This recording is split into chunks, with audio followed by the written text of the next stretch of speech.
আমাদের বাড়িতে মোটামুটি অনেক রকমের গাছ আছে, তাই তোমাদের সঙ্গে তো সবটাই শেয়ার করি। আরও একটা জিনিস শেয়ার করব। তো এই গাছের ফুলটা দেখো, এর আগেও দেখিয়েছি। এই জবাটা দেখো, এই জবাটা এখনো ফোটেনি, ফুটবে। গরমের জন্য গাছগুলো নেতিয়ে গেছে। এখানে দেখো গরমের জন্য পুঁই শাক গাছটা দেখো কীরকম নেতিয়ে গেছে, পাতাগুলো বেশ বড় বড় হয়েছে। আর এখানে আর একটা গাছ দেখায়, এইটা তোমরা কমেন্ট করে বলো এটা কি গাছ।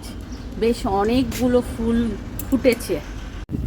আর এই দেখো এখানে তো অনেক ফুল ফুটেছে, ছেয়ে গেছে দেখো, খুব সুন্দর লাগছে। গাছটা কত ছোট ছিল, এখন বড় হয়ে গেছে। আর আকাশে দেখো মেঘ, কখনো রোদ্দুর হচ্ছে আর কখনো মেঘ, খুব ভালো লাগছে। ফলটা হলে তোমাদেরকে দেখাবো। এখন কিন্তু এটা ফুল অবস্থায়, ফলটা এখনো ধরেনি। ফুলটা ফুটে গিয়ে তারপর ফল ধরবে। আর হাওয়াও বেশ দিচ্ছে। তো এখন আমি এক বালতি কেচি এনেছি, এখন মেলবো।